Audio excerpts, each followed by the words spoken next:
This is, well, I have seen we have a diversity of participants, but many of them coming from the customs world, let's say. This is very interesting because we are working at the borders, but we don't work on the management of the border checkpoint, let's say, or we don't intervene directly in anything related to customs and the enforcement, the law enforcement, let's say. Actually, what we try most of the time is to change the law and to open gates for cooperation. But there has been always a very interesting dialectics between those who have to preserve the security of our borders. Therefore, it's interesting that the year after year, still there are people working in the customs who are still interested in this. I mean, it's a very interesting hope because we are very far, and especially in Europe, where we have a European Union, we are still very far of having a complete dialogue between those who are doing cooperation, which if you follow the next presentation, you will see there is a lot, with those who have to enforce the law and preserve certain, security in particular of our territories. Actually, the debate is complex in Europe. I would not enter into this because this would mean another type of session. But you will see that there is a complexity also of relationship across borders where the regulations which are thought in terms of security collide. And this creates, well, interesting conversations, which at the end of the day, if they are well managed, they produce more trust and more material for integration, which at the end, this integration has to be based in trust. And trust is challenged and is produced, particularly in border areas. We have been working for more than 50 years, not directly myself, but our organization on this. As Emmanuel said, we were a small group that was growing and growing. And after the end of the Cold War was also extending to the eastern part of Europe and beyond the borders of the EU. And even now we have several processes that we are following with a lot of interest, particularly in the Mercosur area, in the Andean community area, in the Central American integration system, also in Africa with so many challenges, but there are very interesting processes of integration that we have followed. We are going to start with some definitions, background, where we are, so you have a better overview of who we are.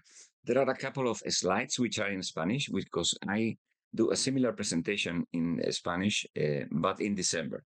And then I am updating this presentation regularly, but there were some that were not. Well, here is at the end of the day is a summary of what we want to express. Well, the question of talking about the borders like spaces, areas of integration, and not only security and protection of the sovereignty is an old story. And it comes from the really pioneers of the European integration. So the romantic thinkers from the end of the 19th century, like Emil Gott, they already were talking about borders. It's not the place to do the usual sport at that time. Well, not only at that time, which is the war, but also the places where we can grow. Even people like Piero Gobetti at the end of after the First World War was also talking about the borderlands could be the places where we can think new ways of integration, governance, etc. He was in opposition to the groups of fascists that at those years were in Italy very strong. And actually, Piero Gobetti, after his intervention in the famous conference of Gorizia, where they were dividing the former Austro-Hungarian Empire, but also thinking of a new Europe. Not successful at the end of the day. Well, after his speech, he was catched by a group of fascists, and he died a few years afterwards in Paris. But his ideas still are there, and Gorizia has become one of the 3-4 examples we have in Europe where integration is happening in places where formerly there was a wall. Actually, the wall of Gorizia is not so known as the one in Berlin, but it still produces some effects. Actually, and I like the case, and probably it's interesting for you. Next year, the Europe will have a European capital of culture. Every year they do it since decades. But this year is going to be a genuine cross-border cultural capital. Actually, it's going to be Gorizia in Italy and Nova Gorica in Nova Gorica in the Slovenian side. It used to be one town. It was divided after this conference, And it became one part became the Republic of Italy, and the other part became part of Yugoslavia. A lot of story. There are people there who never move, and they have had five different nationalities along the history of their own lives.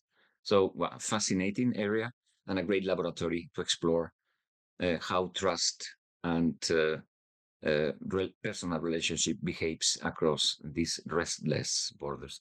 Victor Freiherr von Marcus, this was a very interesting person, founder of our association, and he was a noble who was captured by the Soviet army and was more than 10 years in a gulag.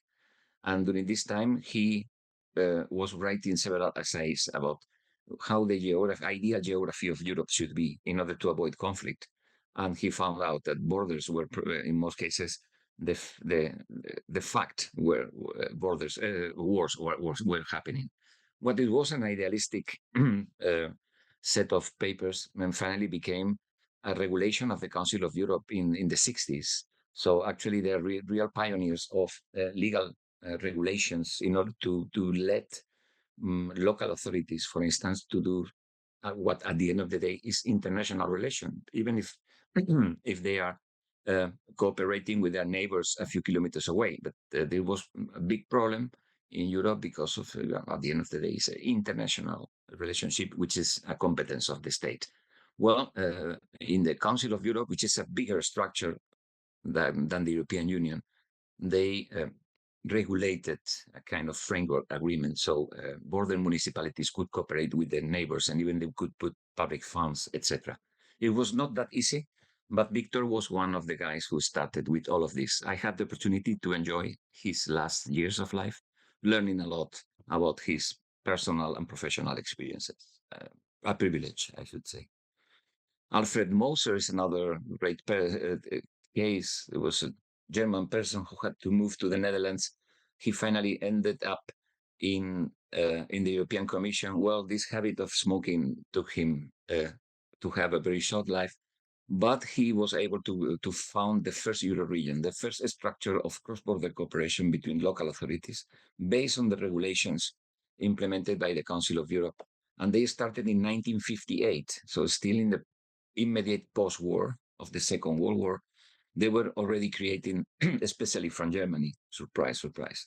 The, there were a lot of Germans who were trying to rebuild somehow their own trust, the trust of others in their activity, and they became some of the most interesting motors of Europe. You have big names from Germany in the big construction, the big fathers of the European Union, but also in the small things like cross-border cooperation, like Alfred Mozart.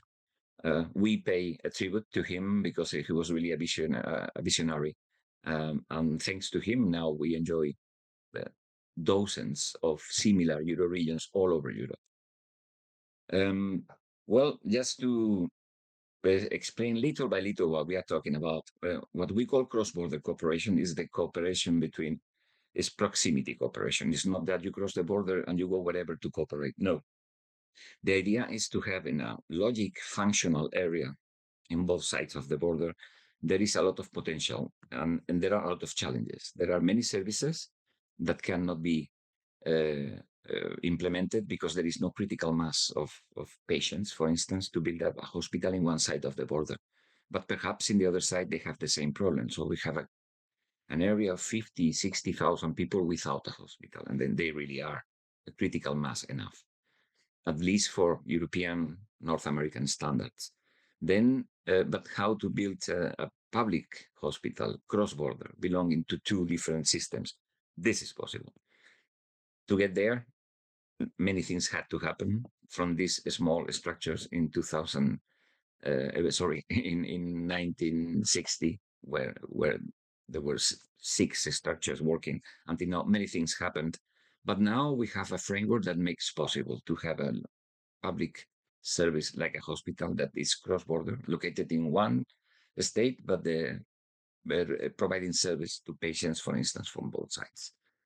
But to get there, you need to have a high degree of integration. So first, you have to be able to remove prejudices, to find the common, or at least the minimum common denominator. Which are the main challenges? that are affecting probably are in most cases the same, and uh, and so forth. So it's a question about information, about knowing the partner. Between Canada and the US, you don't have the issue languages in general. In South America, it is also not the case in most borders, even between the Portuguese speaking Brazil and the Spanish speaking countries. They have invented Portuñol, which is actually very practical. But in Europe, it's a different story. We have one of the smallest territory in the world, which is highly populated and integrating a high density of borders.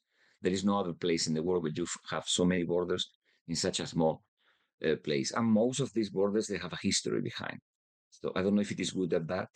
I don't know if I would prefer to have borders made like this, probably not. But because mm, the morphology of the every border also tell us something about the geography, the sociology, the history, and the culture of every area. And we build up on these values. We try to build up always on these values. So the process of information, we try to develop a knowledge about to know the knowledge of each other across the border with the aim of generating trust. And in Europe, the knowledge of the language of the neighbor plays a role. Sometimes this language is a majoritary one. If you are bordering France or Spain, learning Spanish, French, it could be comparable to English. But then if you have other minority languages, this is more problematic. But we always promote very much. It's very good to know Spanish. It's very good to learn English. It's very good to learn French, Arabic, Chinese, but also why not one more language? Learn the language of your neighbor. If you're going to do business, you're going to do it more easily. You will hire workers much better directly yourself. If you're going to work in the other side, of course, if you know the language, everything will be much better. If you study the same, etc. It is true that more and more all these services, if they are more or less addressed to the neighbors, they also offer multi-language opportunities. But clearly, the knowledge of the language of the neighbor also makes possible to know the neighbor better, because it's not only about the language. Well, all around information, because unless you arrive to a determinate level of trust, then you are not able to cooperate properly, to put your funds in the hands of your neighbor, to share your strategic view, even to think over the electoral term of 4 or 5 years. That is usually the period that many majors are thinking of. And then, for instance, in Europe, we try to plan in 7 years. So it has to be at least 2 mandates of every public servant. Once we have this information, then we have to make consultation. Then we have to go to those who know, those who manage the budgets, those who think how far can we go in this measure or not, in order to harmonize. Very often the result is they had a brilliant project, but it was not fully financed. And in the other side, they had something similar that when you put it together, suddenly you have enough funds, you have an added value because of the interaction between the two countries. And there is a multiplying effect. If trust works, this consultation will take you to the success or to the key of success. Of course, then this means that you are more complex. Then there are regulations, especially if you are talking about public funding, but also about private. Less. Private funding is public funding at the end of the day is the money of the contributor, of the taxpayer. Then there are laws, there are regulations, and these regulations, they are not harmonized at all. Even if it is on the best interest of the citizens. These have even in Europe, with 60 years of European acquis of the regulations coordinating different local, regional, and national regulations, we still find dozens of um, asymmetries, even gaps that makes very difficult to implement some very common sense measures. We have a project on that called B Solutions. It's not B for Plan B, it's Borders Solutions, where we study these asymmetries, this lack of proper implementation or coordinated implementation. Sometimes they simply implement the same regulation differently because of the different structure of the state. The result is that the citizens living in border areas, they pay the bill at the end of the day. Well, we cannot get, we are not thinking of a uniform Europe where all the laws are the same. This will never happen. But at least a good level of harmonization so that we can go towards integration. In the economic terms, they talk about the single market. Mm. We like to talk about the internal market and still trying to get a decent level of integration. Now, yeah, following with, I'm telling you the story of this movement in Europe based on the main figures. In the center of the photo, you have Karl-Heinz Lamberts. He is currently our president. He will end at the end of the year. And in the right side, you see Anne-Sophie Bagren, who is also an activist of cross-border cooperation in Scandinavia for the last 30 years. Then Karl-Heinz was always reminding that, you can see the so and so translation into English from his German words, saying that there are three elements which are basic to overcome of these barriers that we are finding in order to cooperate. One is that you should be allowed, so you should have some legal mandate in order to overcome these border obstacles. You also should want to do it. There has to be a will in the territory to overcome borders and cooperate with the neighbor. And you have to be able. Very often, I have seen there is a specialist on capacity building in the room. Well, it's an issue very often when we have found in this exercise of looking for obstacles, we have found many more obstacles in those areas which are cooperating more.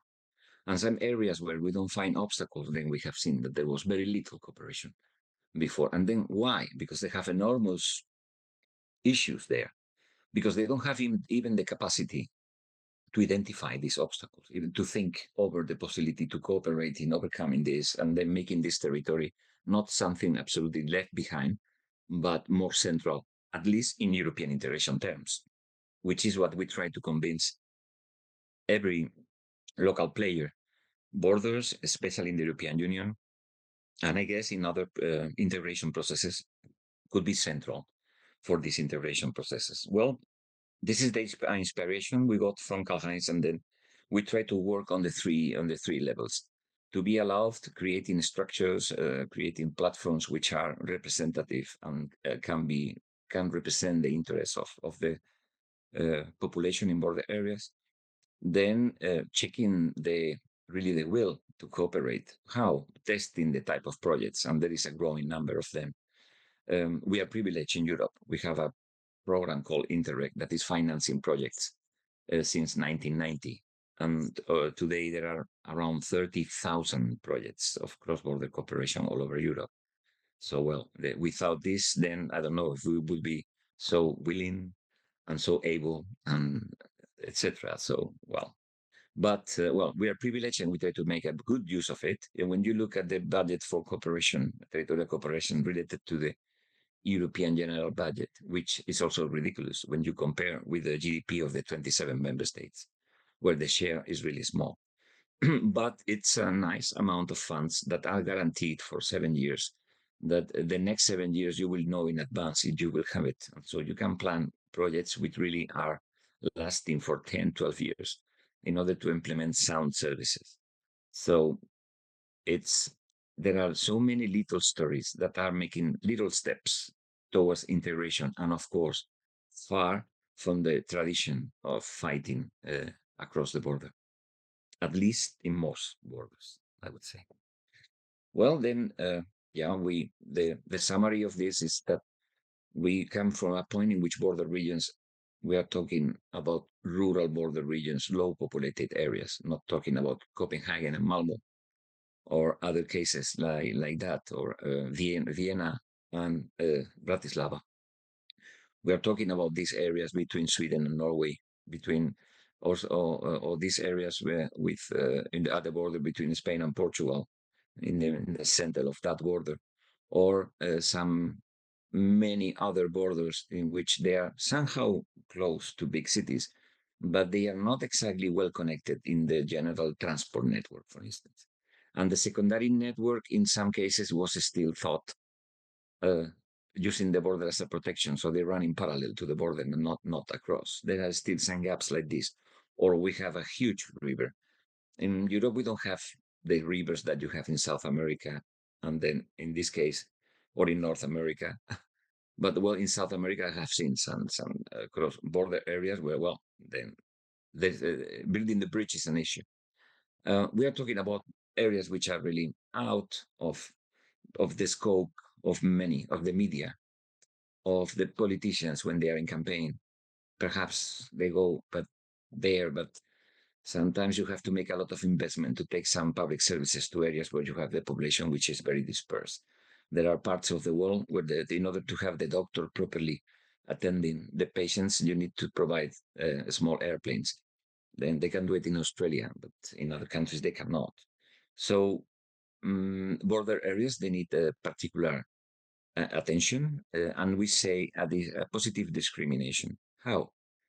Well, trying to open your mind and thinking that probably your neighboring country has the same issue with their border area and you share a lot.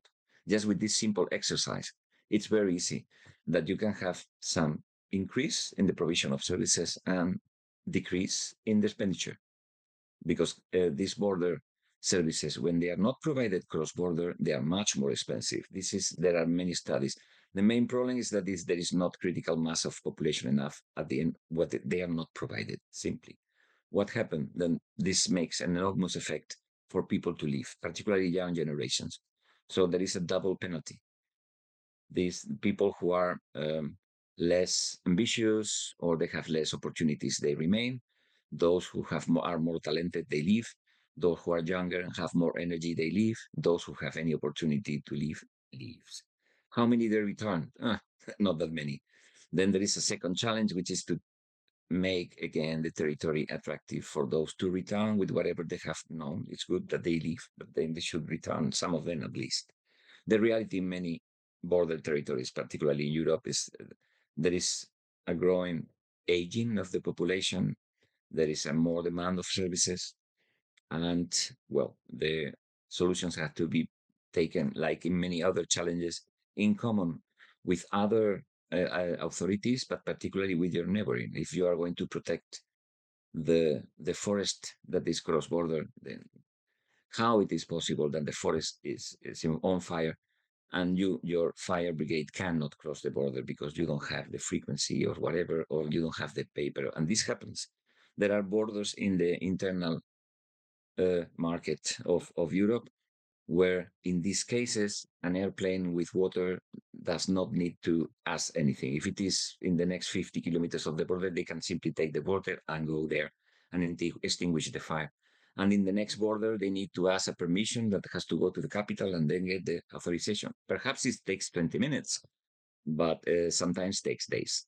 And we have seen one country in the EU that they were not able to receive airplanes from the neighboring countries, but they have an agreement with a country 2,000 kilometers away, and they could send the airplanes. And these airplanes were going there when the others were waiting. In the meantime, there were many hectares of forest that were burned. So there are a lot of, we have an enormous list of these absurdities that are happening in the borders all the time because when policymakers in general, when they are distributing the budget and making the big politics, the mainstreaming politics or policies, they are not taking into account border regions. And of course, they are not taking into account the cross-border region, the cross-border dimension. But there are exceptions. Cross-border cooperation in an optimal environment, which could be, let's say, the years before the pandemic in Europe, maybe even I would say even before 2014. Since we have this pressure from Russia, things are not the same. The future is not the same anymore as it used to be. So, well, we have convinced the euro makers. There is a very interesting group of people at the European Commission, at the European Parliament, and at the European Council, and also in two structures, one uniting regions and municipalities, the European Committee of the Regions, and another one with the social partners, the European Economic and Social Committee, where they are thinking about Europe every day. This is translated into policies that are discussed at the parliament sometimes, but very often They are discussed with the stakeholders.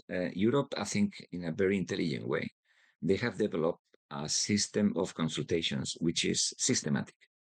So, for instance, many people are presenting us as an agency of the EU, and this is technically so, even if we are not. We are an independent association of regions. But due to our implantation all over Europe, some things can be done better because we are close to the practitioners. And if you have to do it from the commission, something which is addressed directly to the guys who are on hands on the territory, then it would take a lot of resources. So we are implementing some actions of the EU as an external agency, like developing a network of volunteers, young volunteers who are working in territorial cooperation projects all over Europe and neighboring countries, and identification of cross-border obstacles, the famous B solutions that they mentioned before. Then,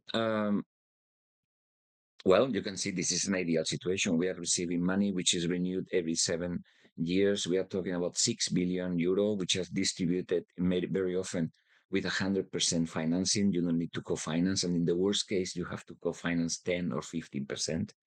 20%, I think, in the richer countries, which is, well, we have managed also to decentralize, not enough, the management of this, but up to be able to develop own own calls for proposals. So a cross-border structure can get some funding in order to call for small project fund.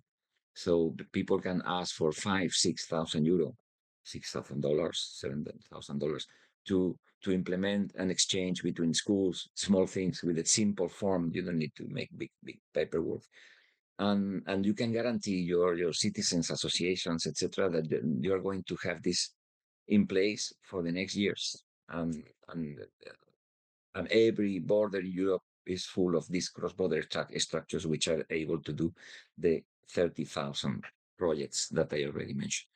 So ideal situation. We were finding obstacles, but we were able to develop new tools in order at least to identify these obstacles, to find solutions. Cross-border cooperation was all the time providing the positive agenda of Europe. But then things started to change. The different phenomena, like the migration phenomena, some Euroscepticism movements, Brexit created the exit of the EU by the United Kingdom, and since the moment that they announced it, and since until the moment that they left, this created a very bad feeling in the rest of the EU. Even if now, probably if we make the referendum now, I don't know what would be the result, but I think very different. But in any case, this was the case. Then the pandemic, then the war in Ukraine. The result now is that the level of trust has been clearly reduced. Even especially the level of institutional trust.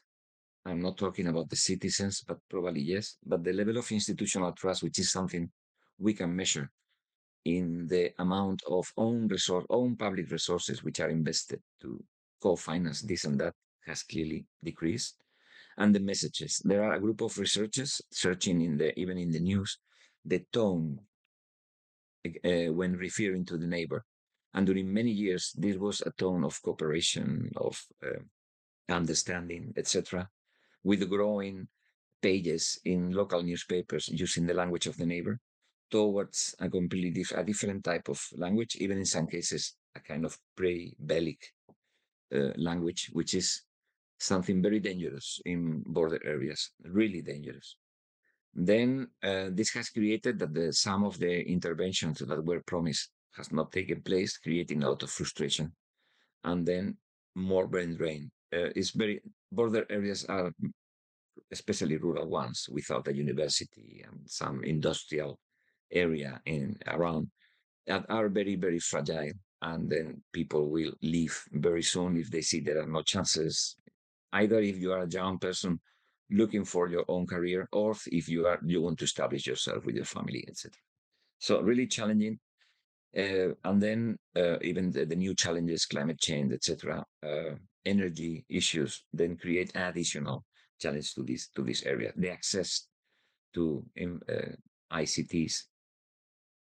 This has been counteracted by the European Union with different plans addressing rural areas and then, in some cases, cross border rural areas in order to implement innovative practices, sometimes on traditional activities. Well, this add to the other possibilities within the territorial cooperation makes possible.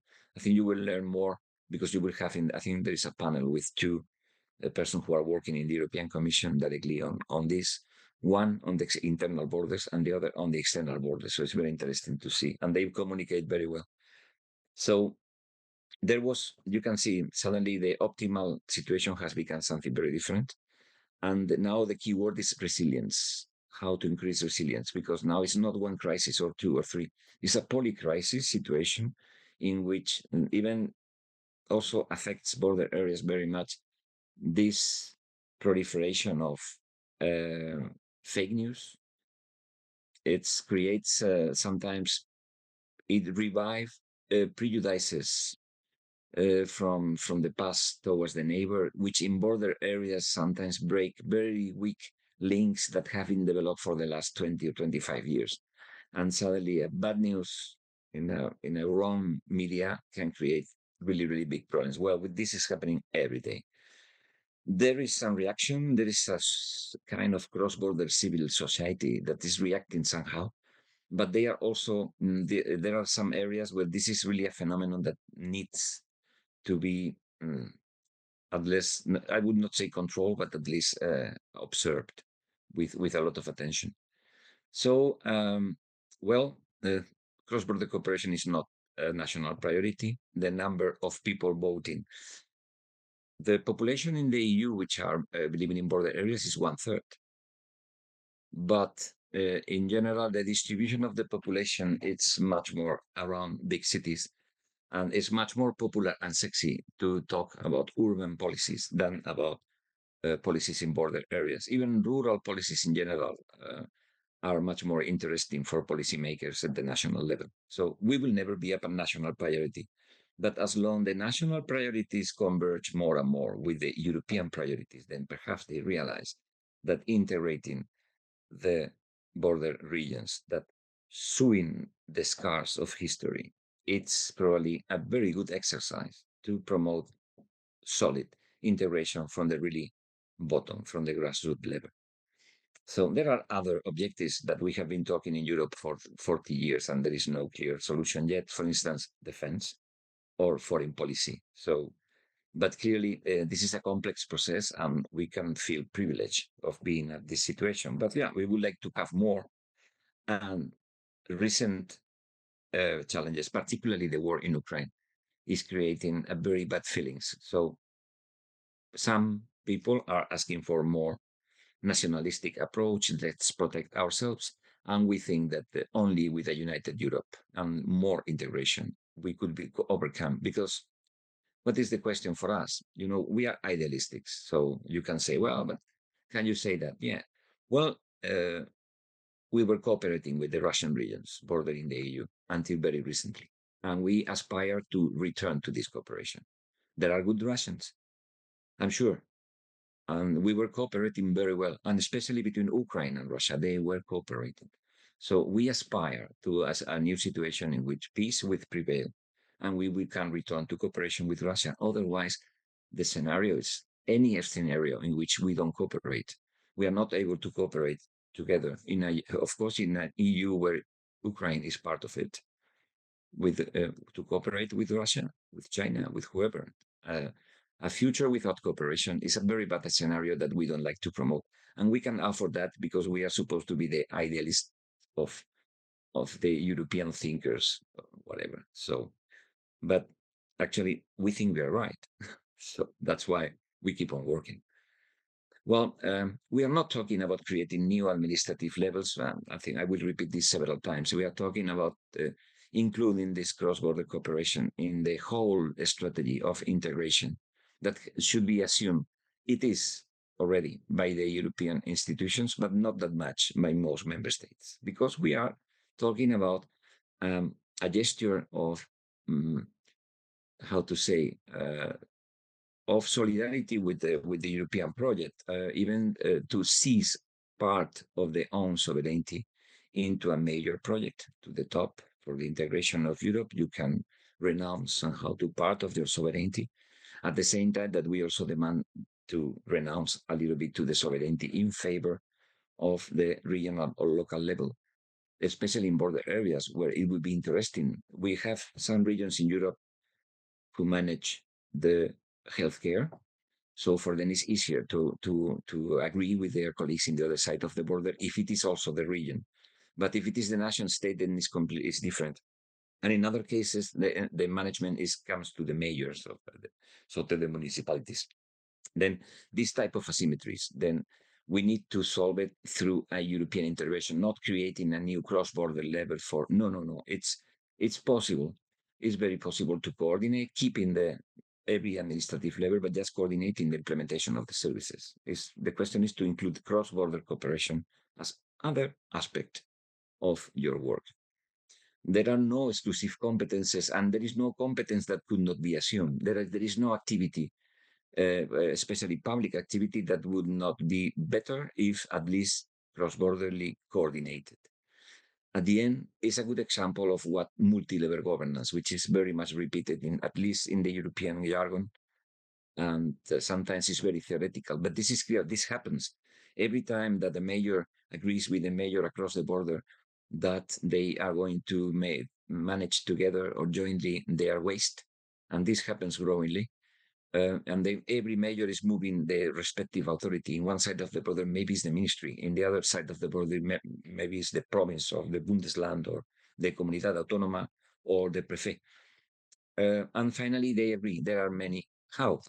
Well, there are different legal frameworks, but also there are these projects that we call Interreg, European Territorial Cooperation, the famous 30,000. Some of them have to do with information for people crossing the border to get a job, for entrepreneurs to find more business or partners or providers or workers, for students looking for studying the other side of the border, for people that want to open a business, for schools making exchanges, for the learning of the language of the other side, for many things, even for small infrastructure, especially a lot of cross-border cycle paths have been built all over Europe, in particular in Central and Eastern Europe.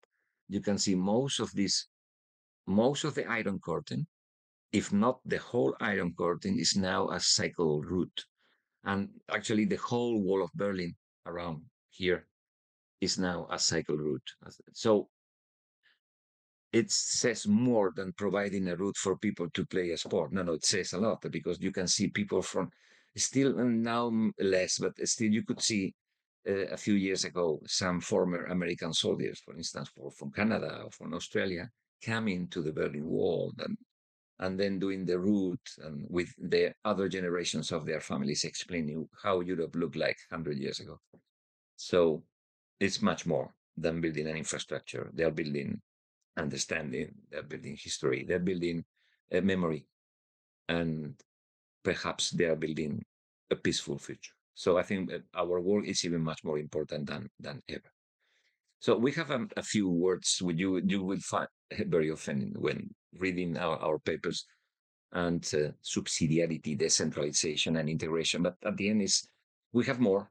And I could give you a very long list of words where we are overwhelming mayors, and sometimes they lose interest in what we are doing because we are not able to explain it with proper words, and then we start talking just to show how smart we are to use all these palabras we say in Spanish, which are words.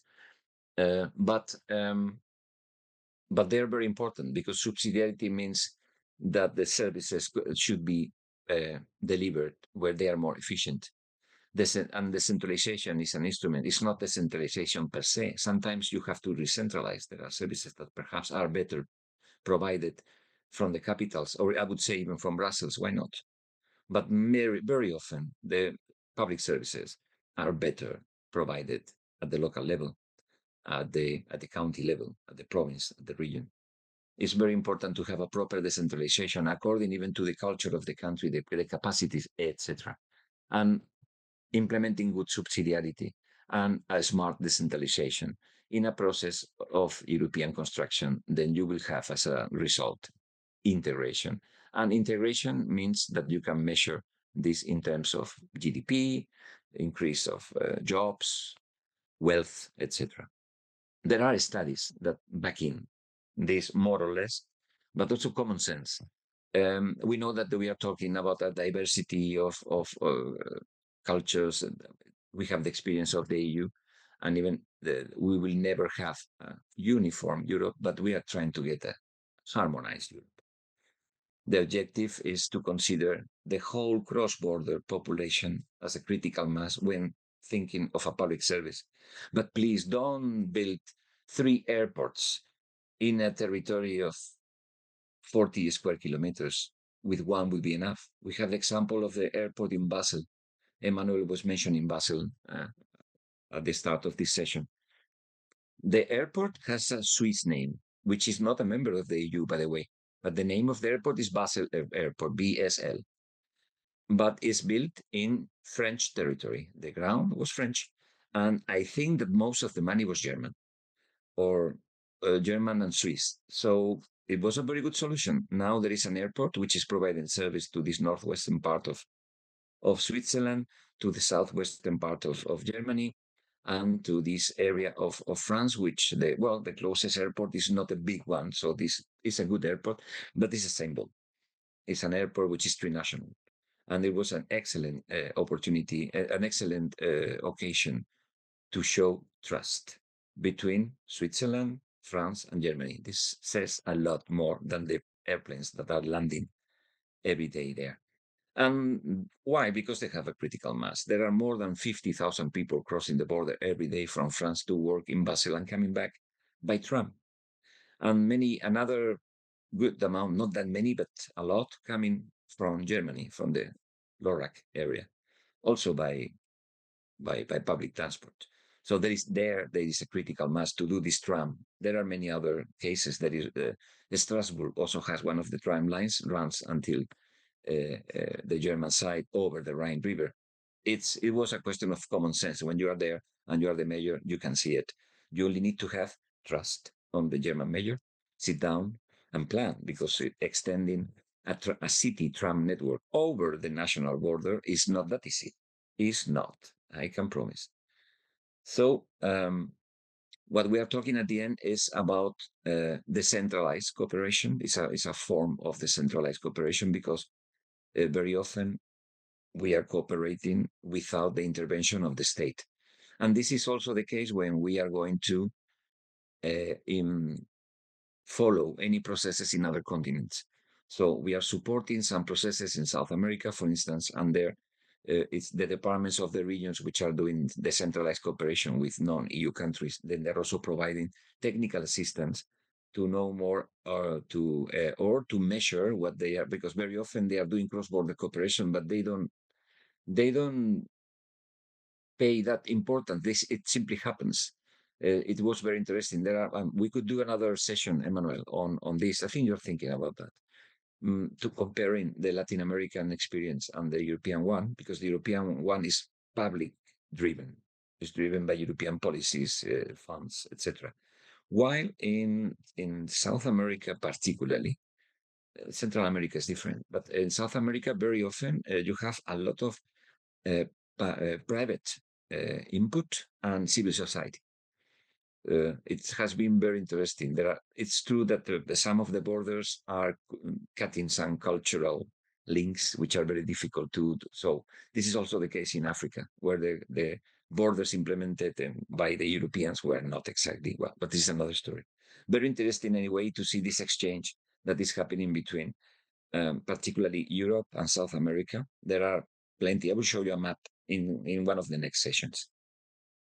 Here I have included a map that I will repeat a couple of times. I stopped making this map in 2011 because it's the limit. If we put all the structures which are currently working in Europe, the map will be impossible to see. And it's when we started to think that we cannot work with a 2 dimensions map. We need a 3 dimensions minimum. So now the European Commission is working on a digital platform where you have different layers.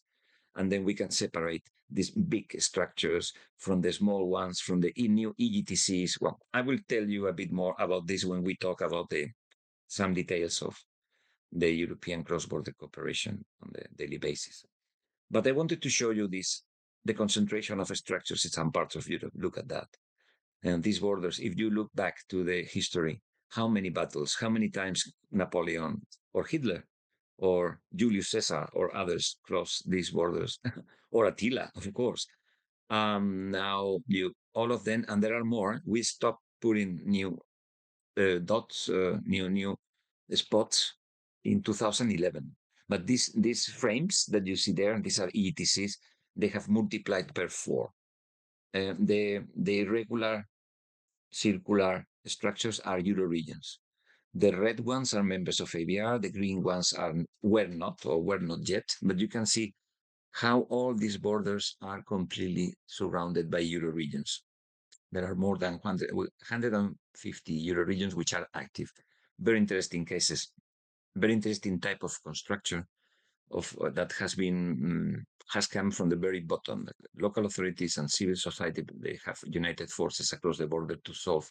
Sometimes they started to prevent together the fires or to clean the river, or there are fantastic stories of cooperation and trust across the borders. Martin, Even the borders, can I ask yes, you a question? Did you just say 150 border regions? the, no, 150 euro regions.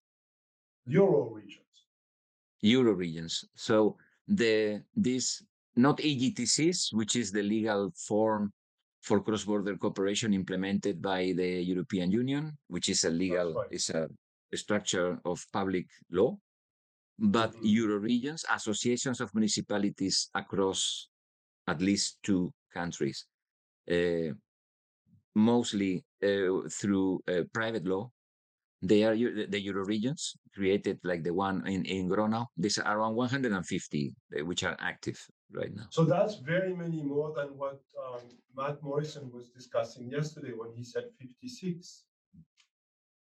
56 Euro regions. Well, it's possible that he excluded the Euro regions that have decided to adopt the form of an EGTC, That's right. which are many, That's right. are many. And now I'm thinking of the numbers, and they fit more or less. There are a few that I consider active that might probably not, and this is normal. I have to protect them a little bit. And Yeah. but probably he's excluding the or could be also that he is only counting those which are within the EU. But we That's right. have a lot. You look, well, these Yeah, are yeah. not working, of course. No, Those that's are why the I'm saying external. it, because yesterday we discussed them enough that I'm thinking it's confusing for the class, for everybody in the class, right? Yeah, When Matt says they're 56 and then you tell us they're 150, it 50. just Yeah, shows that the partnership across the different diets of Europe are way more, way more developed than what we have in North America, where we basically have 1.5 partnership. We have PENWAR, which brings together obviously 5 states and provinces and territories, and it's actually 6 states and 3 provinces and 2 territories, so the Canada, US, and then we have a partnership also across the Great Lakes. But as he said yesterday, he's the PENWAR, the Pacific Northwest region. That's a staff of about 35 people, which is quite significant. But the other partnership across the Great Lake, it's a person and a half. That's what he said yesterday. So very small bureaucracy they create. They organize one conference every year. They don't do anything else. Whereas Matt is managing institutes and training, and he's got lots of activities, right? But you are yeah, yeah. talking to us about similar form partnership, maybe more or less legal with the AGTCs. The AGTCs are very legalistic, right? It's like a certain form of legal harmonization Exactly. across the territory that goes very far. And there are lots of regions that are struggling with this. But there are other forms, that's what you're saying to us, right? Forms that are more associative, right? People decide to collaborate, but they don't want the harmonized legal system yet because it's not helping them to collaborate. But then we have 150. I think that's a Yeah, huge, I've never heard that number before. yeah, That's yeah. a huge number Well, for me. Yeah. It's well, you have EGTCs. You have already 84, which Yeah. are theoretically active, but we know that at least 75 of them are really active. Okay. So there you have a, and then many of them they were former euro regions. So That's right. actually the more genuine euro regions, they remain as euro regions. Some very dynamic, they have adopted this form because it makes possible for them really to have one single structure. But there are euro regions, for instance, in borders. This says a lot about the low level of trust. For instance, in the border between Germany and Poland, you can see in the slide the euro regions 24, 34, 35, and 36. Yeah. We paint it here as one, but they are not one. Each It's of four. them, they are the Polish Association of Municipalities of Euroregion Pomerania, and this is a structure in the Polish side. And then the German EV, the German Verband Association of Municipalities of the Euroregion Pomerania. Two completely different structures according to the law of the different countries, that they go together for some funds, and they implement some joint actions, not enough to my understanding. And then they are Euroregions too. And then probably Matt was not considering them, but they Yes. are. They are, and they work and they implement European funds. And in this case, that you have one, two, three, four in a presentation, which is very optimistic. Actually, this number 24, they used to be three, now they are two. The other 34 and 35, they are two. And 36, Euroregion NICE, has three. Has one structure in Poland, one structure in Germany, and one structure in the Czech Republic. Three presidents, three directors, it's so actually in reality they are three. So 3, 6, 10. Here you have a number four. It's officially, but actually there are 10 organizations behind. So Yeah. even you can make this. You can make this list even longer. The most serious study, because it's not easy to measure all of this. You can imagine, and No, no, no. some of them are working only in Lithuanian.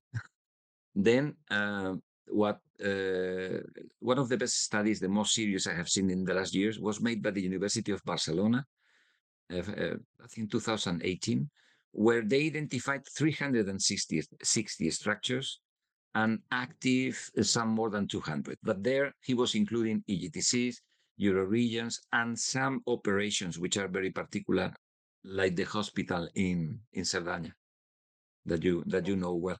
I can share with you this study because it can give some light on the different considerations that you can make to the different cross-border structures in Europe. Yeah.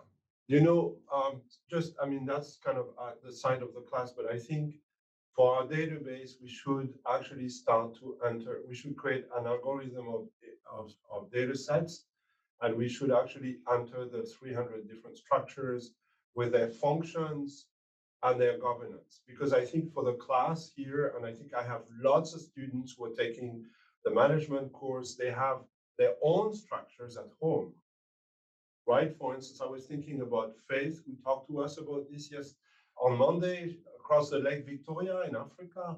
You've got partnership structures, and comparing to Europe, which is kind of so diverse, right, would be very, very useful.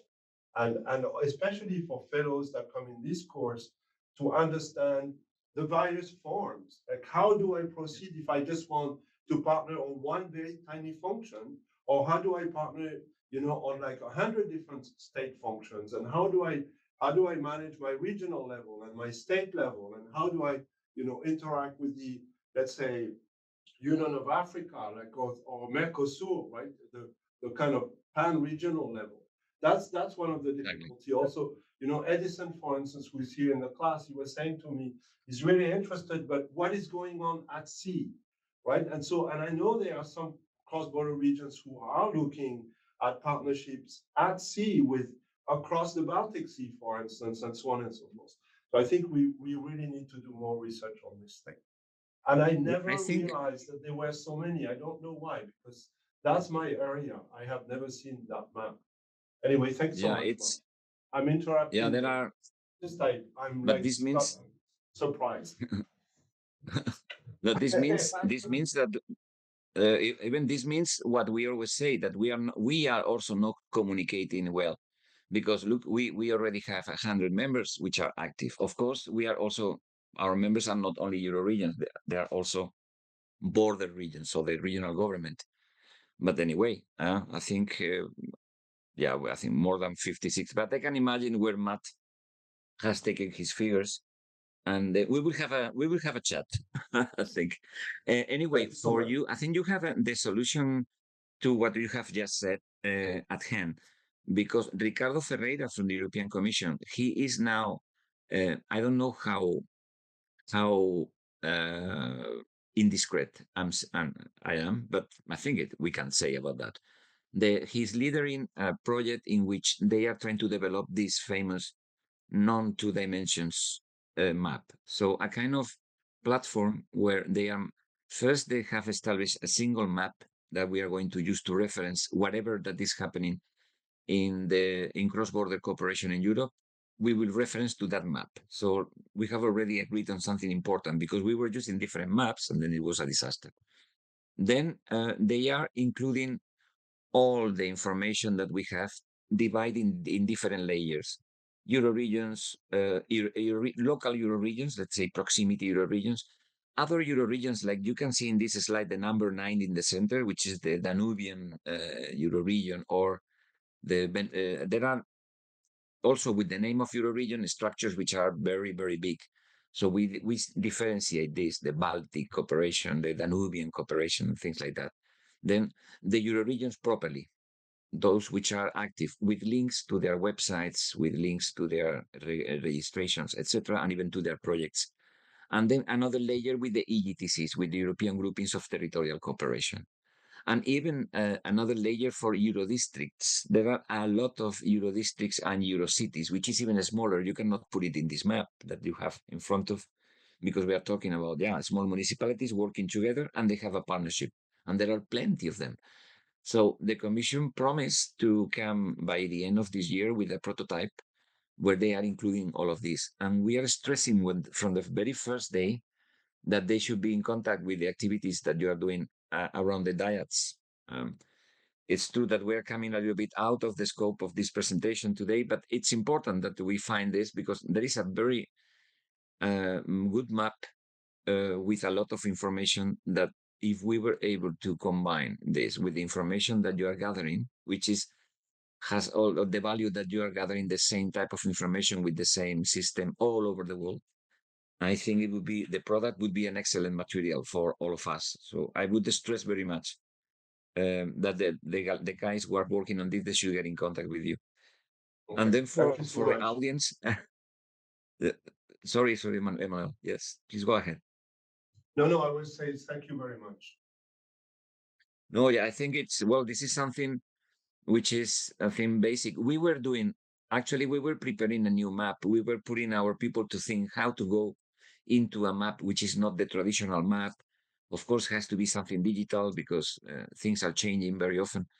And when we saw that the Commission was taking this over, we decided to pass them all the information we had and to contribute instead of competing with a new map or whatever. And whoever who is doing such an exercise, I think it should be. I know there are guys in the African Union working on this under very complicated circumstances, but trying to map what remains from the cooperation in several African borders that were affected by different circumstances in the last years, and things like that. So I will come back to you, Emmanuel, definitely on this. And for the audience, well, you can see. There are different ways of considering what a Euroregion is, what a cross-border structure, and I think all of them are valid. Some have a more instrumental consideration and only consider those structures which are really dynamic, active, that they post very often in the media. For us, it's very important those who exist and means an agreement between authorities in very complicated areas, but also the functional ones. So all of them have their value, definitely. Well, I wanted to stress that even in 2010, 11, there was a Euroregion Donbass, exactly where now there is the most complicated fight at the war in Ukraine. But this is number 53. Number 52 and number 51, Euro regions Slobodshanshina and Yaroslavna. This means the area of Kharkiv and Sumy, Belgorod, and Kursk. They were cooperating. We organized our annual conference in Kursk in 2011. And now look at the situation. Fortunately, the other ones are working. Also the participation of Belarus. I know that there is a lady from Belarus in the audience.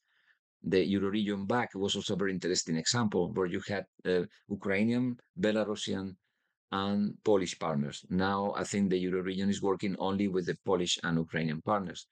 But our aspiration is that in the near future we can recover this type of cooperation because it's for us is crucial. But now the situation is exactly the opposite. So well, big frustration. Well, some good news. These are the guys that we consider the champions. We have put ABR in the first place because of the alphabetical order, of course. But well, we were the first. We are already 53 years old. Association of European Border Regions. La Mission Opérationnelle Transfrontalière. I think the Secretary General Jean Perroni is also part of this panel. Chesky, another very interesting organization, similar to the MOT, but based in Budapest. They are promoting services to cross-border cooperation in all the borders of Hungary, which are a lot. And I have to say, out of these 84 EGTCs we mentioned before, many of them are around the borders of Hungary, 20 something. Then the Transfrontier Aero Institute in Kiel, there is a group, association, well, organization of researchers, but also practitioners. We also cooperate with them. ITEM is an institute in Maastricht, which is also producing very valuable material. ISIC in Gorizia is also one of the pioneers. They are focusing very much on the Western Balkans, which is also complicated territory. Then the Center for Cross-Border Studies in Armagh, which will be 25 years old next September, and it was created by the people who successfully made possible the Good Friday Agreement in Northern Ireland, and when they stopped a very strong process of conflict in the region. Now, for the younger generations, it's probably forgotten, but it's an issue. What is going on between Northern Ireland and Ireland in terms of cooperation? They changed almost overnight from fighting each other to, I would say, an exemplary cooperation. They have developed new tools, especially for the understanding between communities that were fighting and killing each other just a few days before. Very interesting also process. There is a specific program of territorial cooperation in Europe addressed to this territory, which is called Peace Program, that has not been interrupted because of Brexit. Of course, this is, and even we should have not interrupted any territorial cooperation program with the UK. But Westminster didn't put it very easy. So now we hope that the situation will change.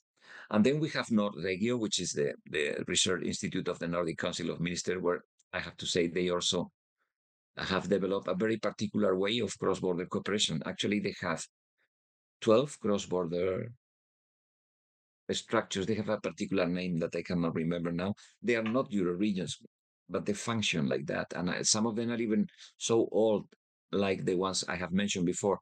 I think the North Calote Council was founded at the end of the 50s already, and they were an example for others. So, and then the EU institutions, of course, they cooperate with us and the Council of Europe. So there is a huge family. And then we have to play in this playground of structures, which makes things very funny.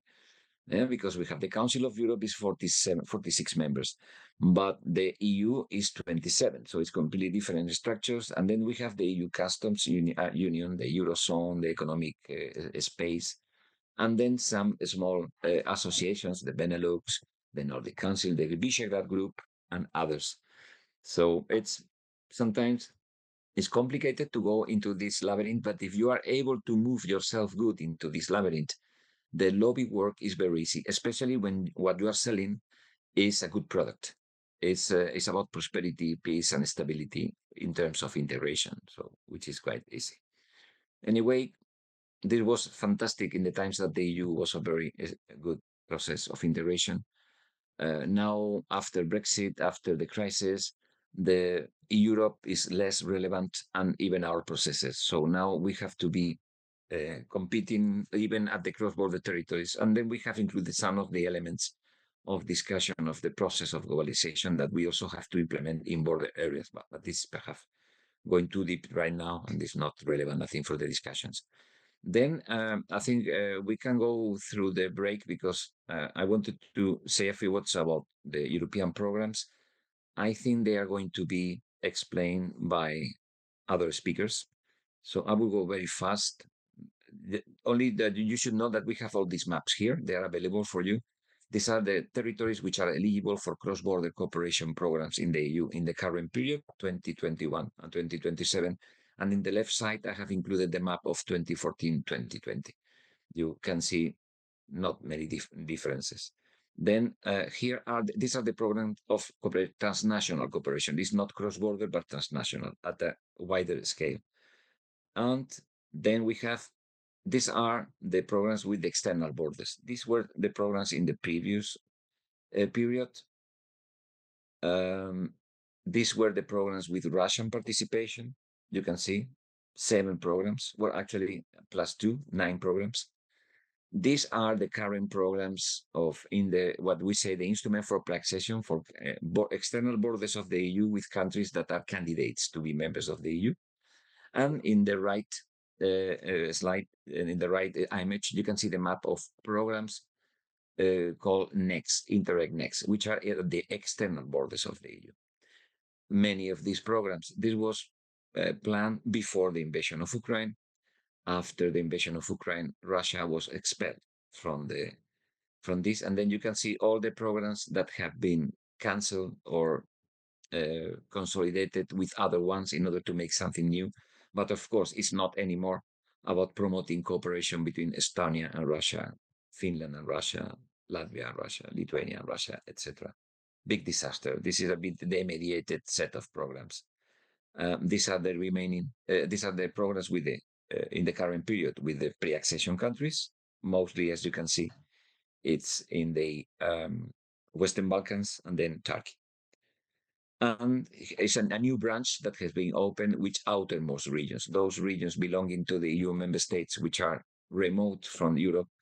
And we promote the cooperation of these territories with their neighbors. This is the case of Réunion, Mayotte, Guadeloupe, Martinique, Guyane Française, the French Guyana, which is also bordering Venezuela and Brazil. And there is a cross-border cooperation program there. And then also territories like the Canary Islands, Madeira and Azores, that they have already a quite long-lasting cooperation with the Cabo Verde, with Cape Verde, and also with the western side of Western Africa, in particular with Mauritania and Senegal. So there are other constructions, macro regions, which are theoretical constructions made to implement, for instance, a huge program for the Baltic, a huge program for the Adriatic, or etc. Now they have merged with these big transnational programs, and the result has been very interesting because there you have the participation of the member states and also the regions. So it's a mixture of cross-border and transnational cooperation, which it's been quite successful.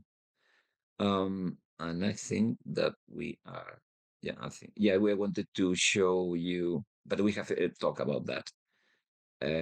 This is about the history, the number of structures that we have identified, Euro regions, EGTCs, etc.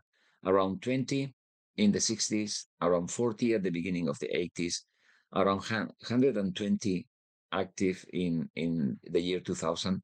And by the end of 2023, I was using this study I mentioned before. Around 300 structures can be identified, Euro regions, but also working communities, initiatives cabinets, EGTCs, ECGs, which is theoretic because there is no one. This is another instrument promoted by the Council of Europe, but there is not a single one created by now. Then the macro regional strategies, in some cases, they have built a structure to coordinate. And then the probably 1,000 cases of metropolitan cooperation, more or less formal, but always cooperation at the end. Yeah, these figures, you have it, we have already mentioned before. It's we were starting our work thanks to the first euro regions. Now we are on not only having these euro regions or EGTCs even, but also the border regions. So it has changed a little bit. We were first a federation of these local associations, and now we are an association where some regional governments with strong devolved powers sit down. So that means also some more responsibility, but the possibility even to have institutional presence in some European institutions, thanks to the participation of our members. So it's very interesting. It's more the institutional part that I will refer to in the next session. I think that arriving to here, I would propose a short break. Then I don't know if we will be able to make a second break, but I will do my best. And I would suggest 10 minutes break. Is that makes sense? Martin, yeah, let's take 10 minutes break, but we have a couple of comments that you may Please want go to ahead. address very briefly, but they are, I think, very interesting one. We have a comment by Faith, who says to enable cooperation between local authorities of two countries, say in Africa, will there be need for updating national laws to support the agreements? I am thinking that without a proper legal framework, somebody may challenge the agreements in court. And then the other question from Mora, I am struggling to differentiate and understand the concept of cross-border region and cross-border structure, which I think is, it kind of overlaps with my own point on the EGTCs versus cross regios and, all of these. There's so many names, right? Mhm. These are the two comments I have. And then once you answer them, maybe we break for 10 minutes as you suggested. Thank you so much. Okay, thank you very much, Emmanuel. Well, the first question is very complicated, but also amazing. And I think it's very important that we also take it into account. Uh, yeah, actually, uh, before the different events in 2015, 2016, there was a a series of very interesting processes of cooperation, particularly in Western Africa. And they were also very much promoted by ECOWAS and the African Union. The ministers of in charge of border issues in the African Union, they met every year, and some technical group of experts from every country also met even more frequently. MOT and ABR, we were also accompanying these processes, and they were working all the time with the associations of mayors in every country, but also with the national representatives in the African Union. So to be able to implement directives or regulations from the African Union, making possible to have different levels of cooperation.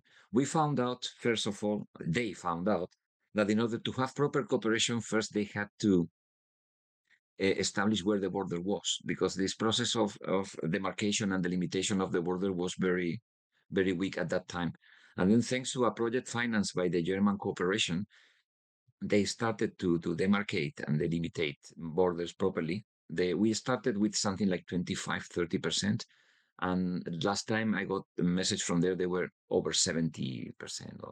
So there was a very interesting exercise because at the same time they were mapping a lot of cooperation, informal cooperation that they were finding. They were from the cooperation between communities which are related by history, etc., to cooperation related to the cattle that they have to cross the border in order to get water during different seasons, or even to they have to accommodate people running because there was a conflict or a drought or a famine, or they had to unite forces in order to get the support from the World Food Program. There was a lot. And then the idea was to create, to elaborate some regulations that could be implemented in every country in order to avoid, because Faith, I can tell you, we had the same issue. Then national regulations were very incompatible, and there was a lot of goodwill, but then if you don't have another type of regulation which is implemented, then it was very difficult to make things.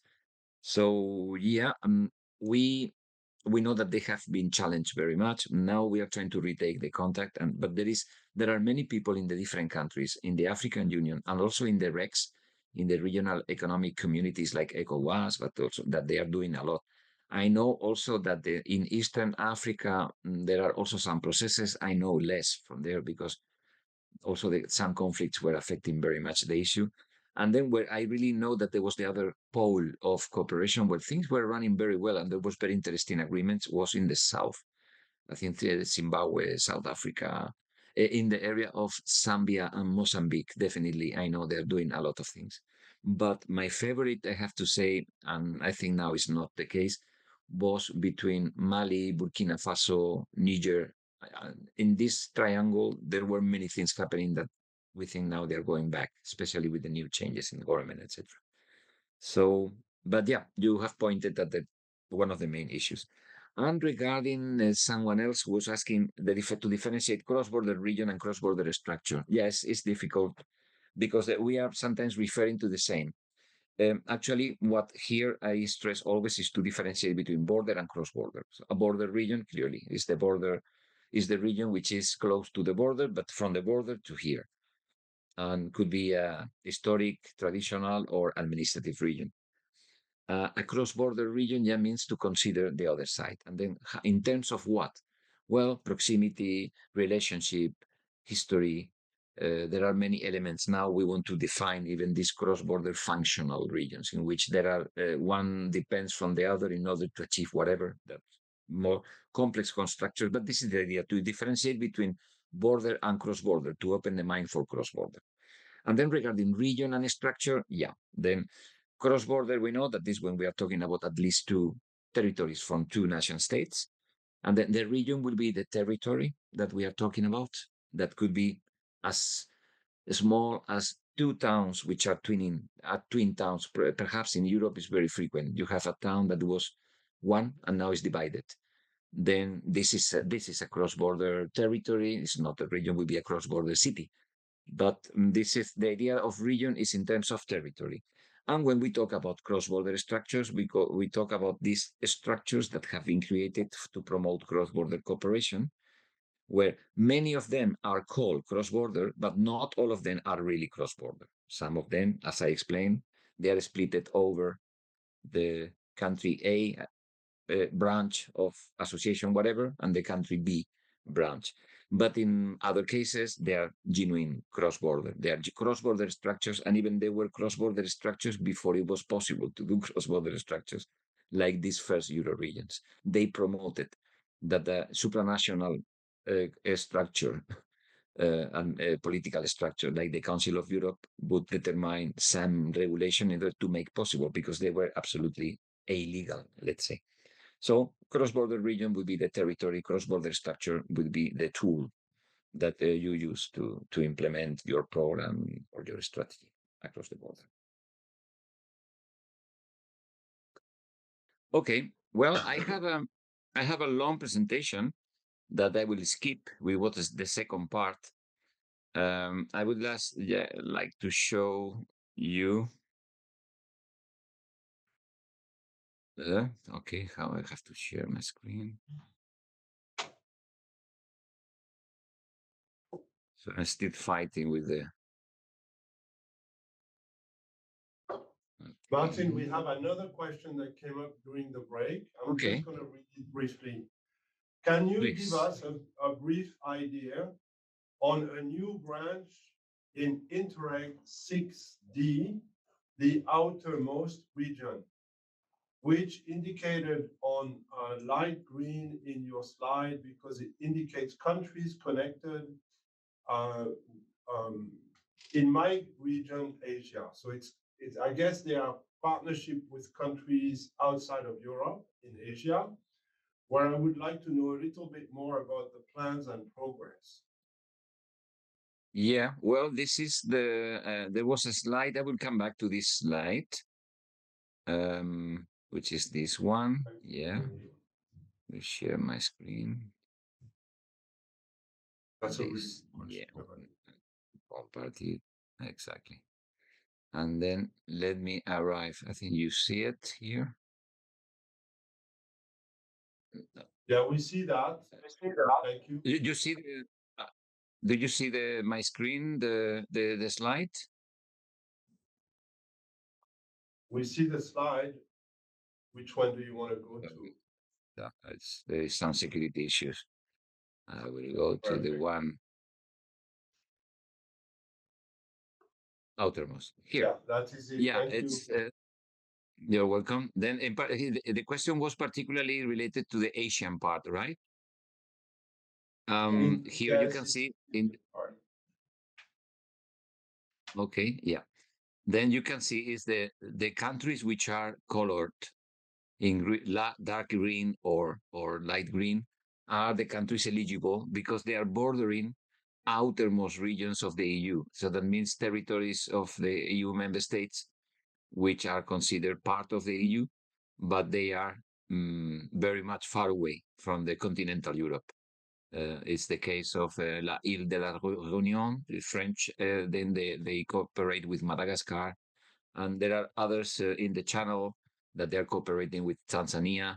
Or then there are other islands. I can see also India and Sri Lanka are also eligible, Comoros also, and Australia.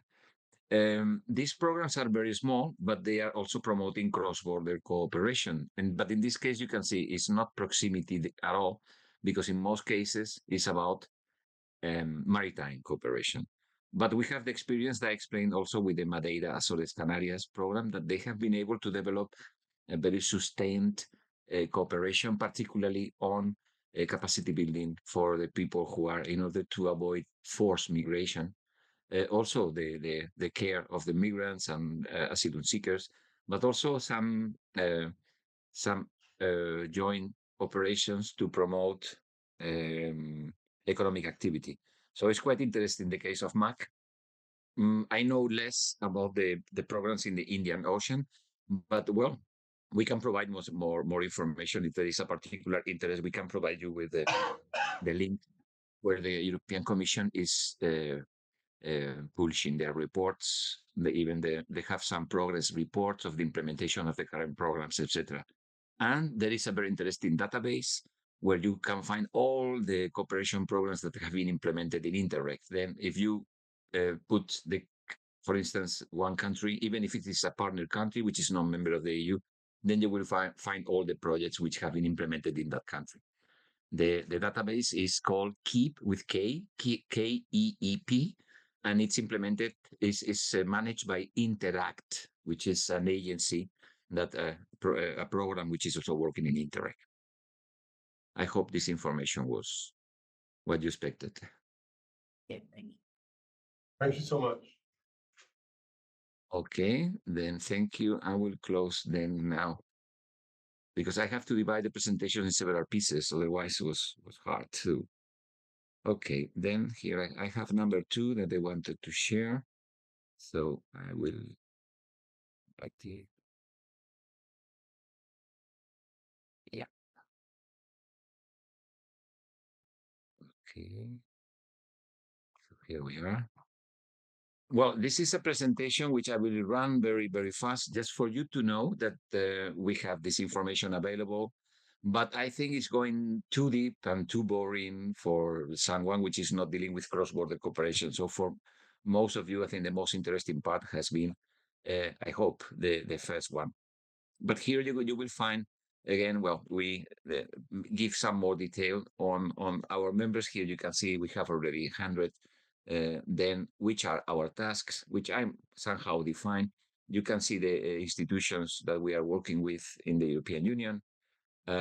We have already this is part of our own publicity, let's say, but it could be interesting for you to see that we have task forces dealing with all these topics. Some of them are more active depending on what are the needs in every moment. Then, yeah, this I could see. This is more information about the European experience. I think we can skip that.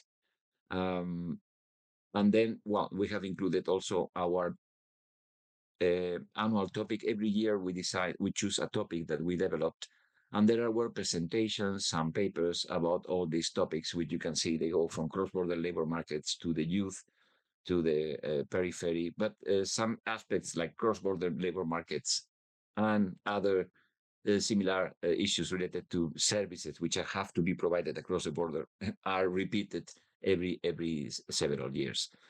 In any case, there are there is a day-to-day at every border where we still want to keep this role of laboratories for integration, and the recent crises have shown very clearly that the reaction of the borders could have a very, or the border regions could have an impact on the overall um, performance of the country. And even there are some studies that have been published recently, and they have been taken by the European Parliament, for instance, saying that if all the obstacles that we are identifying to proper cooperation across borders in an integrated Europe were solved, the GDP, the overall GDP will have a quite a relevant increase.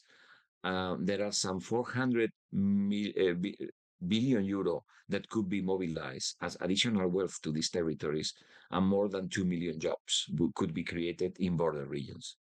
Well, there are some evidences that support these affirmations, but well, of course they are very wide.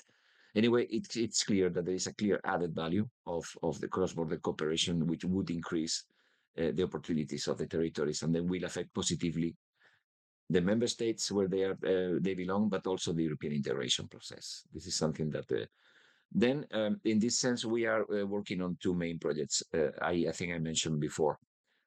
One is about the future, trying to create new generations of experts or practitioners on cross-border cooperation, and we have deployed very recently the volunteer number 900.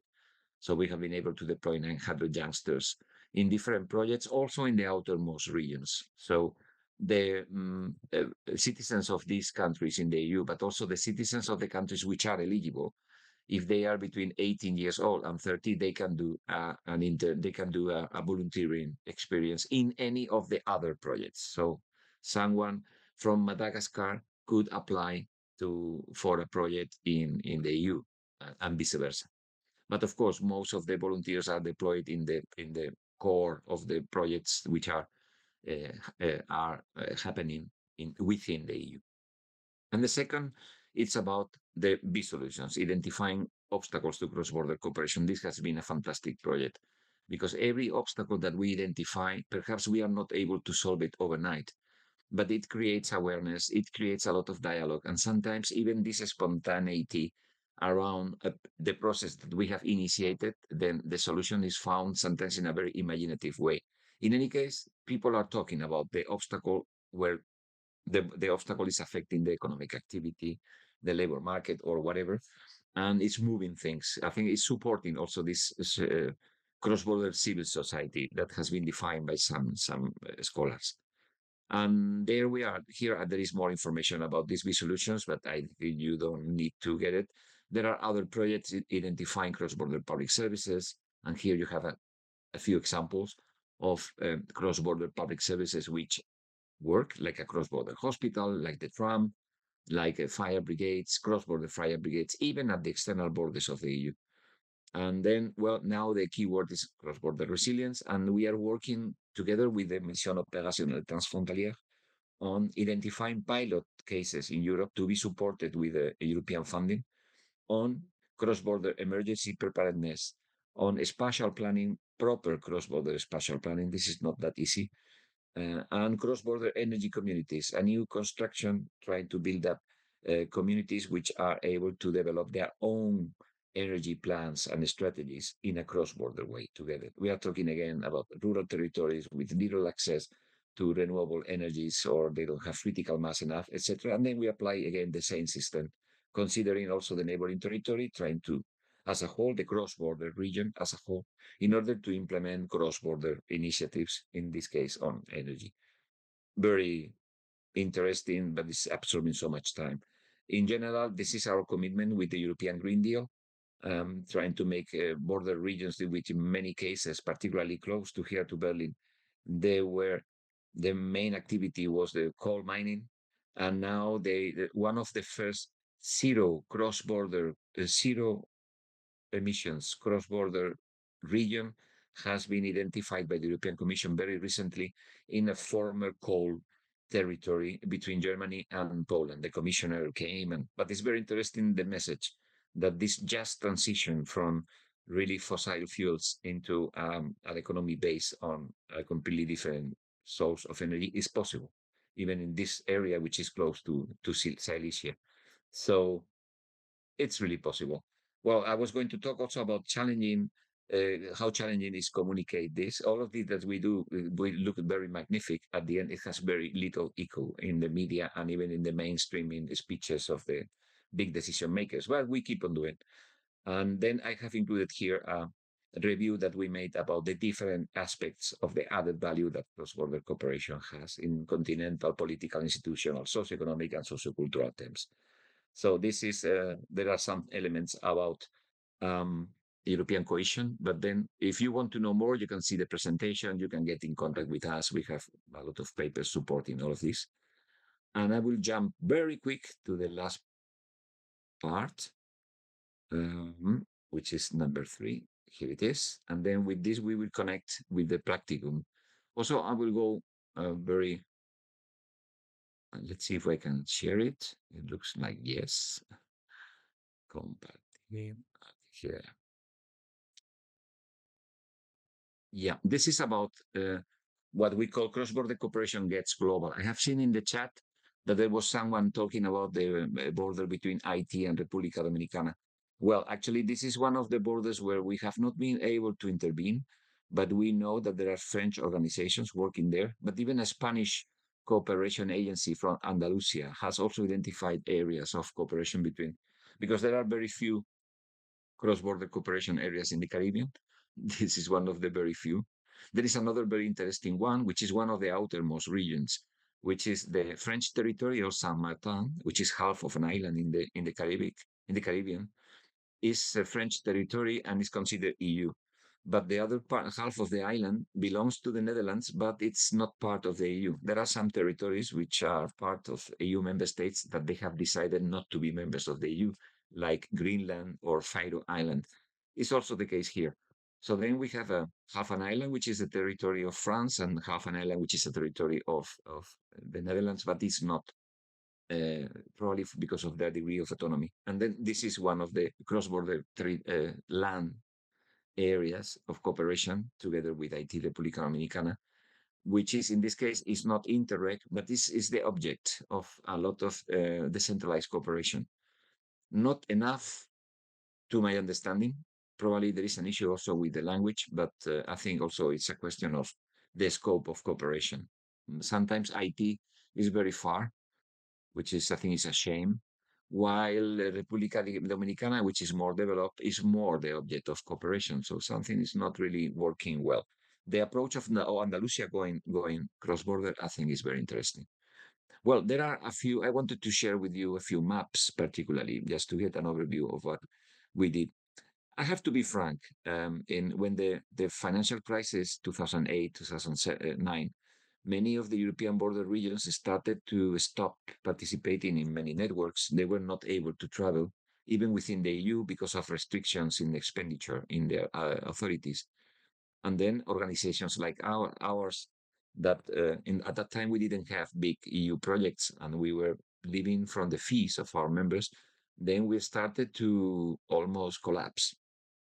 At the same time, there was a lot of a growing interest in the EU, sorry, outside the EU for what we were doing. So we started to make some projects in order to identify cross-border cooperation, supporting here and there. And now this has grown enormously. After 12 years, then we can present that, well, there are some elements that I will not go in detail, but you will see a few maps. You can see we are working mostly in South America. We have some operations also in Central America. We have identified processes in Africa, particularly West Africa. For different reasons, we were concentrating on this part of Africa. Sorry for that. And also, even we tried during several years, we were working with the different communities in Jerusalem. This deserves another, because there are so many testimonies of what is really happening in Middle East. But okay, this is also complicated. Well, you have Here you can see how many, these are all the areas where we have identified cross-border interaction, more or less institutionalized in different levels. We have from the twinning between Uruguay and Brazil to the some big areas of cooperation where like the Andean community or some parts of Mercosur where there are programs which are addressing this. For them, I remember is the only structural program I know supporting cross-border cooperation outside the EU. So there are promising and very interesting processes, but the most interesting is that in many cases it's something that has been promoted by the civil society directly. It's not something coming from the top, but coming really from the bottom. Or even I know that there are some of you who are analyzing this fiscal solidarity. There are even cases where one country has decided to invest in the other side because it's good for both, but they don't have the resources. We do. Then let's support. And this happens. This happens with there is an openness to open your public services to the neighbor without sometimes regulations in many cases in South America. I find it a good lesson for Europeans. Well, a detail of the area of Mercosur, where so many structures and areas of cooperation that we have identified. These are the areas we have identified in Central America, the Trifinio between Guatemala, Honduras, and El Salvador, Six-Aula Basin, and Gulf of Fonseca are the three main ones, but there are more because we know there are small processes, but also there are a lot of challenges in the region, particularly related to the flow of migration movements, which create big disruption in many processes. Here in this slide, you have a summary of some of our major interventions. So I will not go into detail, just for you to see that we have been working in, uh, uh, especially in river basins, and we are trying to unite all these initiatives into one single Euro-Latin American cross-border river basins management platform. So it's possible to even to get to know from each other. But even there are a lot of European river basins like the Rhine River taking part here, even taking good lessons because we are not going to South America only to teach whatever, but also to learn. It's a very interesting cooperation in both sense process.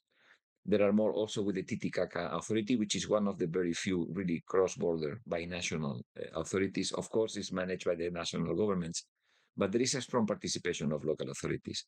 And more between Colombia and Ecuador, there are a lot of cooperation. In the Andean community, there is a very interesting process also.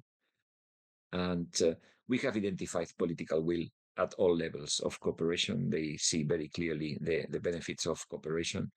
There are a variety of actors that could be mobilized that if we do this properly, it would be an enormous army, peaceful army, of course. There are many tasks we have identified. We have identified the challenges, the general ones, the particular ones, even some hot ones. We have made an action plan. We propose a roadmap with different objectives, and even with a few proposals that could be implemented. Some of them are in a very good way. Of some others are not, but here they are. One example is the Paraná River between Argentina and Paraguay, where there is a bilateral commission, which is more or less working quite well. Then these are the processes we identified in West Africa. The green ones are the processes that were running well. The red text means challenges. We have made the same exercise, a series of obstacles, the complex network of authorities working there, but even with some processes which are already long lasting, like the Litako-Gulma Authority, which I know it still works between Mali, Burkina, and Niger under very difficult circumstances. And many institutions also are in Africa and outside, which are supporting. We also did a roadmap with short, mid, and long-term objectives, several recommendations for each. There is a report in French and English, if I remember correct, about this. We identified another type of networking like basin. Why not promoting the former caravan routes, which were connecting different cultures and still is in the memory of many Africans in the area, to be a development route. But if you overlap this map to a map of current conflicts in Africa, you will find many of them are really there. So something is wrong, and probably is the intervention of the external powers or external forces to Africa. This goes beyond the capacity of our organization, but we identify that there is a clear corridor that should be the corridor of peace, and sometimes it's a corridor of war, of trafficking, etc. So there is a lot, and there is a responsibility by the former colonies in Africa, which has not been taken seriously, clearly not. Well, in this sense, we have a few conclusions in where we are demanding more uh, seriousness by the European Union and other international cooperation partners to take the integration of Africa very seriously. These were made also 10 years ago. There was not such a huge presence of other players in the region, and now everything is a bit more complicated. And a review of this analysis, I think, is a must. So probably in the next years, we will present a new version of this study. And I would like to share with you a very interesting case, which is, of course, this is before the war in Ukraine, but the Great Tumen Initiative between Mongolia, China, Russia, and Korea was a very interesting process already running since 2007, where also North Korea and South Korea and Japan as a guest are taking part regularly. And I can promise I have been in one of those meetings and I could see North and South Koreans talking about cooperation and the future of the whole cross-border area that you can see there, where there are a lot of millions of citizens. The new situation between China, between the new role of Russia in the world means that this cooperation is a little bit more complicated. The participation of South Korea and Japan, I think they are suspended, and well, we don't know exactly what will happen, but it was a good idea, and it produced some results, but well, unfortunately, the war is the war. And then big challenge was Jerusalem. We did, I think, a great job. Particularly, we finally end up working only with women. With men was impossible to finish properly a meeting. I mean, from the Jewish and the Palestinian community.